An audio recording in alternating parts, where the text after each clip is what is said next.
लेकिन आपका जो प्यार है, आपने जो सम्मान दिया, उसको मैं दिल के अंदर पिरो कर लेकर जाऊंगा और हमेशा के लिए याद रखूंगा।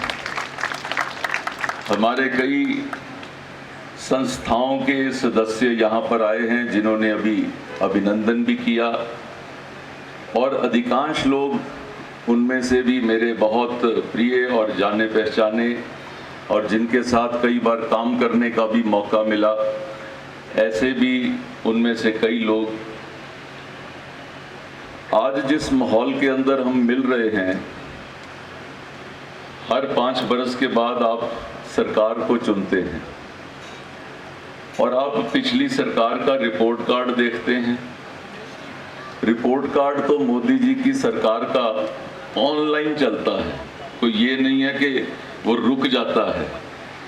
आप देखते होंगे नरेंद्र मोदी ऐप के ऊपर वो रेगुलर चलता जाता है। आज भी अगर कोई नई चीज हुई है, नई स्कीम आई है, तो वो ऐप के अंदर उसी समय अपलोड हो जाती है। तो मैं अगर ये कहूं कि मोदी जी की सरकार का रिपोर्ट कार्ड आप सबने देख लिया है, तो इसमें कोई गलती नहीं होगी। मैं कोई भी विषय को उसमें दोहराना नहीं चाहूंगा। 2-3 बातें मैं आपके ध्यान में लाऊंगा। कई बार ये सब देखते हुए हमारे ध्यान से भी चीजें निकल जाती हैं। आप यहाँ पर कई सीनियर लोग बैठे हैं। आपने पिछले 70 वर्षों में कितने ही चुनाव देखे होंगे। हर चुनाव के अंदर एक मुद्दा जरूर होता था, वो होता था भ्रष्टाचार। आज मैं आपसे पूछना चाहता हूं, कहीं चुनाव के किसी अखबार के अंदर, किसी चैनल के अंदर, किसी डिस्कशन में आपने भ्रष्टाचार वर्ड नहीं सुना होगा। ये है मोदी की गारंटी। भ्रष्टाचार शब्द को चुनावी राजनीति से उखाड़ के बाहर फेंकने वाला व्यक्ति है नरेंद्र मोदी। आज मुद्दा है, विकास का मुद्दा है। आज मुद्दा है कि देश ने कितनी तरक्की करी है। आज मुद्दा है कि क्या देश ने जो जो कार्य किए, स्कीम्स लाए, क्या वो स्कीम्स गरीब से गरीब व्यक्ति तक पहुंची या सिर्फ अमीरों ने ही उसका फायदा लिया है। तो मैं आपको याद कराना चाहता हूं, आज गरीब से गरीब व्यक्ति का बैंक में खाता है। 52 करोड़ खाते 10 साल में खुले, जबकि 10 करोड़ खाते 70 साल में खुले थे। आज हर घर के अंदर बिजली है, पानी है, एलपीजी का सिलेंडर है, और उसके साथ ही साथ हर घर, मैं जब ये बोल रहा हूं हर घर, मैं सिर्फ चंडीगढ़ का घर नहीं बोल रहा, मैं किसी पीछे से पीछे गांव वाले का भी घर बोल रहा हूं। और हर घर के अंदर टॉयलेट भी है, जिसके बारे में लोग बात करते हुए शर्माते थे। आज हर घर तक टॉयलेट भी पहुंचा है। और हर गांव आज जो राष्ट्रीय जो NHAI है, उसके माध्यम से, प्रधानमंत्री सड़क योजना के माध्यम से हर गांव को सड़कों के जाल के साथ भी बांधा गया है। इसका मतलब क्या है कि कोई ये जो चीजें मिली हैं, ना इसके अंदर देखा जाता है कोई धर्म देखा जाता है, ना कोई किसी की जाति देखी जाती है, ना कोई किसी एरिया को देखा जाता है, ना कोई किसी सूबे को देखा जाता है। जब ये चीजें दी जाती हैं तो बिना किसी लाग लपेट के सबको दी जाती हैं कि देशवासी आगे बढ़े। ये है मोदी की गारंटी। मोदी जी ने पिछले 5 वर्षों में एक स्कीम लाए, आयुष्मान भारत। वो स्कीम थी कि जो गरीब लोग हैं उनको एक कार्ड मिलता था। उस कार्ड पे होता था कि आपको 5 लाख रुपए तक का आपके परिवार का बीमा सरकार ने करा दिया। स्वास्थ्य के लिए आपको जो भी जरूरत होगी आप वो कार्ड लेकर जाएं, आपका कैशलेस ट्रीटमेंट हो जाएगा। कुछ गरीब परिवारों ने इसके ऊपर बहुत ही उनको जीवन का लाभ हुआ, कईयों के जीवन बच गए, जिन्होंने हमें वीडियो भी बनाकर भेजे। अब इस मैनिफेस्टो के अंदर एक नया प्रावधान ऐड किया गया है। वो प्रावधान है जो लोग 70 बरस से ज्यादा हैं उनके लिए। 70 बरस से ज्यादा वाले व्यक्तियों को 5 लाख रुपए हर साल, ये ध्यान से सुनने वाली बात है, 5 लाख रुपए हर साल उनके स्वास्थ्य के लिए दिए जा रहे हैं, ताकि वो अपना स्वास्थ्य लाभ ले सकें। और उससे नहीं पूछा जाएगा कि तुम्हारे को कोई बीमारी है कि नहीं, उससे नहीं पूछा जाएगा कि तुम्हारी इनकम कितनी है कि नहीं।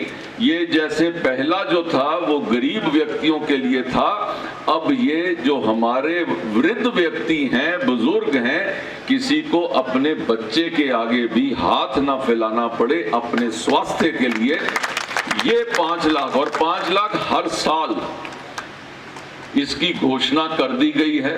जल्दी हमारे कुछ कार्यकर्ता जो शहर के अंदर 70 साल से ऊपर के व्यक्ति हैं, उनसे फार्म बढ़ाने के लिए भी हमारे कार्यकर्ता आपके बीच आने वाले हैं। एक डेस्क हम बीजेपी के ऑफिस में भी एक डेस्क इसके लिए लगाए हैं। अगर आप उधर जाते हैं कभी, आप वहां पर भी फार्म भर सकते हैं। भाई और बहनों, ये एक ऐसी चीज है, कई बार घर के अंदर हमारे जो बुजुर्ग होते हैं वो बच्चे से भी नहीं कह पाते। ये नहीं कि बच्चे करना नहीं चाहते, लेकिन कई बार कहने में संकोच होता है। और जब अपने पास ऐसी फैसिलिटी हो तो वो संकोच में भी नहीं आदमी रहेगा और स्वास्थ्य का लाभ प्राप्त करेगा। ये भी एक मोदी की गारंटी है। आज मोदी जी की गारंटी है। और जो कांग्रेस ने जो गारंटियां दी हैं, वो आप जानते हैं कि वो गारंटियां सिर्फ लिखने के लिए हैं, एक धोखा है।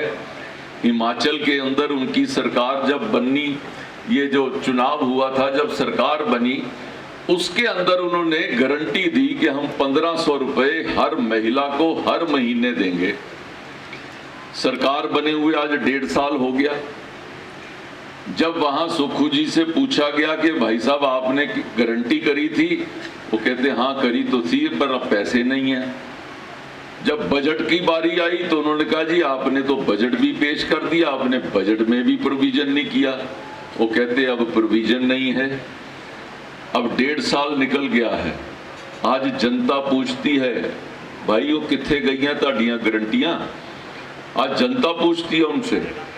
और मोदी जी ने जो आपको 5 साल पहले, 10 साल पहले जो चीज की गारंटी दी थी, उससे अधिक दिया है उन्होंने। वो पीछे नहीं हटे हैं इस चीज की, मोदी की गारंटी।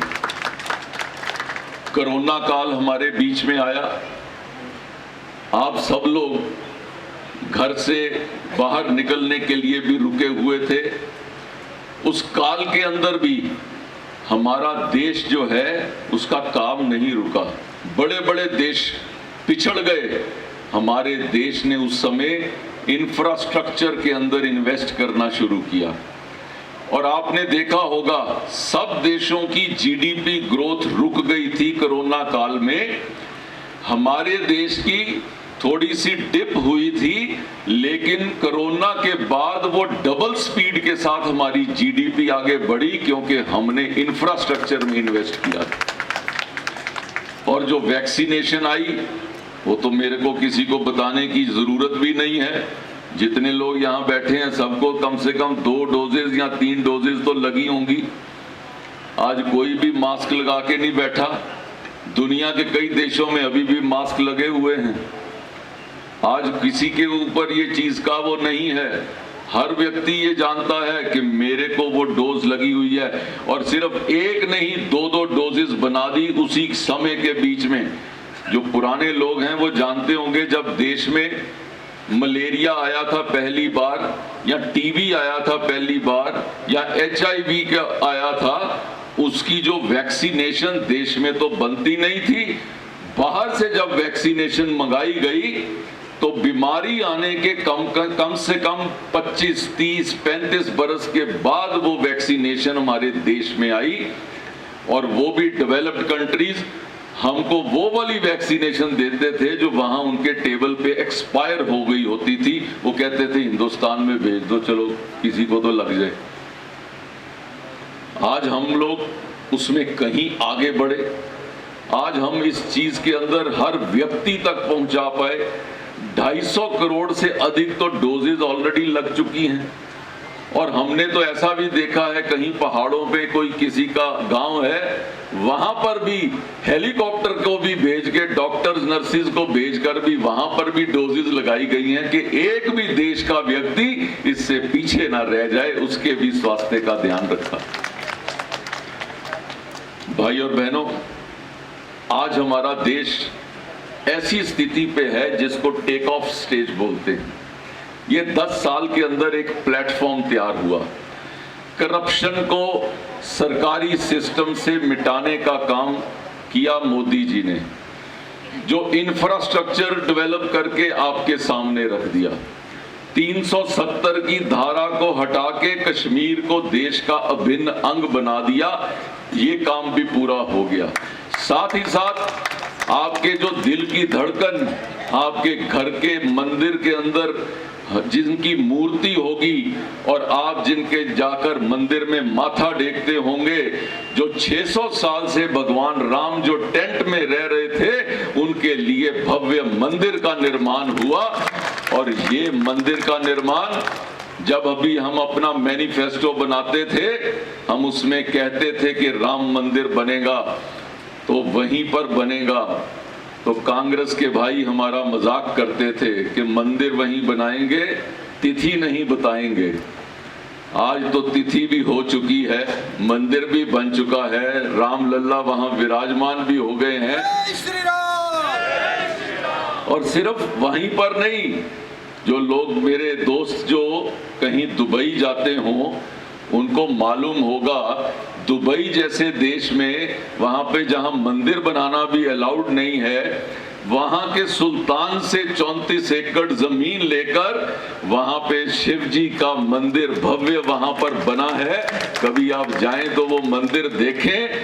वो कहते हैं कि वन ऑफ द बेस्ट जो मंदिर है वो दुबई में बना है, और वो भी एक मोदी जी की वजह से वो वहां पर भी हमारे धर्म की स्थापना हुई है। अगर चंद्रमा में भी हमारा यान पहुंचा, तो जहां चंद्रमा के यान ने जहां पे टच किया, पॉइंट जो टच पॉइंट होता है, उस टच पॉइंट का नाम भी शिव शक्ति पॉइंट रखा गया। मैं तो कह रहा था अगर कांग्रेस राज में कहीं यान पहुंच गया होता तो इंदिरा पॉइंट तो उसका नाम रखा ही जाता, क्योंकि वो इंदिरा से आगे तो वो बढ़े ही नहीं है।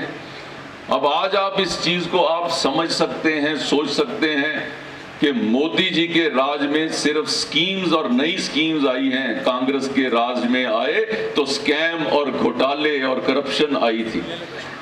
आज उनके आधे नेता बेल पे हैं या आधे नेता जेल में हैं, इस तरीके से उनकी जो पार्टी चल रही है।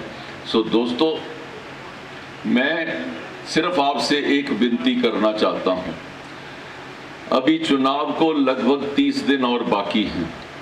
ये 30 दिन आप इस चीज को लेके मोदी जी के हाथों को मजबूत करने के लिए, चंडीगढ़ से जो कमल का बटन दबाने के लिए और मेरे को अपनी आवाज के रूप में पार्लियामेंट में पहुंचाने के लिए, अगर ये 30 दिन अगर आप घर घर तक जाकर ये बीजेपी का नाम लेकर मोदी जी के नाम पर वोट मांगने का आप काम करें, मैं आपको विश्वास दिलाता हूं कि अगले 5 बरस मैं आपकी सेवा में कोई कमी नहीं रहने दूंगा। और आपके जो जितने भी कार्य जो पेंडिंग रहे हैं, मैं उनको पहल के आधार के ऊपर इन 5 सालों के अंदर मैं वो सारे कामों को पूरा करके दिखाऊंगा। जो 50 वर्षों में नहीं हुआ, मैं वो 5 वर्षों में करके दिखाऊंगा। हमने ये फैसला किया है कि जल्दी यहाँ पर मेट्रो रेल का उसकी स्थापना करने के लिए प्रधानमंत्री जी को हम बुलाएंगे और यहां से उसको शुरुआत करेंगे और जल्दी उसको पूरा करके इन्हीं 5 सालों में आपके साथ उसमें घूमने भी जाएंगे, इस कार्य को पूरा करेंगे। हमारा स्टेशन नया बन रहा है, ये स्टेशन इस तरीके का बन रहा है कि आप एलांटे जाना भूल जाएंगे, आप घूमने के लिए स्टेशन जाया करेंगे। इस तरह का स्टेशन आपके सामने है। शहर के अंदर कई नई नई चीजें हुई है। यहाँ पर साइकिल ट्रैक बना, 300 किलोमीटर का साइकिल ट्रैक, किसी और शहर में नहीं है। यहाँ पे बर्ड पार्क बना, जो बर्ड पार्क आप देखेंगे उत्तर भारत में कहीं ऐसे बर्ड्स नहीं आपको मिलेंगे, लेकिन यहाँ पर आपको वो मिलेंगे।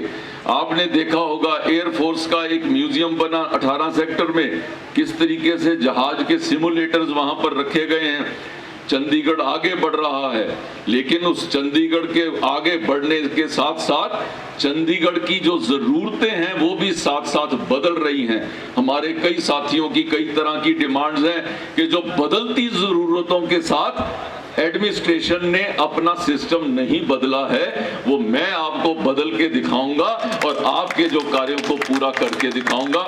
मैं सिर्फ यही प्रार्थना करता हूं, अगले 30 दिन आप मुझे दीजिए और मैं अगले 5 साल मैं आपके लिए मैं अर्जित करता हूं। आप सबका मैं बहुत बहुत आभार व्यक्त करता हूं। समय काफी हो गया, मेरा एक अगला प्रोग्राम तो किसी और को भेजना पड़ा, वो कहते हैं वो तो खत्म भी हो गया है। हाँ जी, तो ये उमेश जी के इन्होंने बलि चढ़ा दिया। लेकिन यहाँ पर आप सबके साथ बैठकर बहुत अपनेपन का एहसास हुआ और मैं इसको अपने दिल में हमेशा याद रखूंगा। और इतना जरूर कहना चाहता हूँ कि 1 जून को कहीं छुट्टी समझ के घूमने ना चले जाना और किसी को भी शहर से घूमने बाहर जाने ना देना।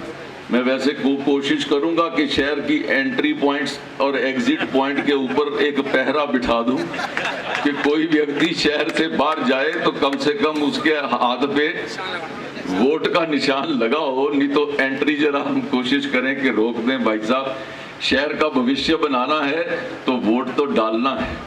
तो ये सिर्फ आपका एक अधिकार नहीं है, ये आपका कर्तव्य भी है। देश को अच्छी सरकार मिले, शहर को अच्छा सांसद मिले, तो उसके लिए आप सबसे प्रार्थना है कि ये 30 दिन का काम और 1 जून को छुट्टी नहीं लेनी, 1 जून को बूथ पे बैठना है और ज्यादा से ज्यादा लोग जिनको आपने कहा होगा उन सबके वोटों का भुगतान करना है। आप सबका बहुत बहुत धन्यवाद। देश दुनिया की हर खबर सबसे पहले देखने के लिए फॉलो करें Dainik Savera TV, YouTube, Facebook, Instagram, X और व्हाट्सएप चैनल पर।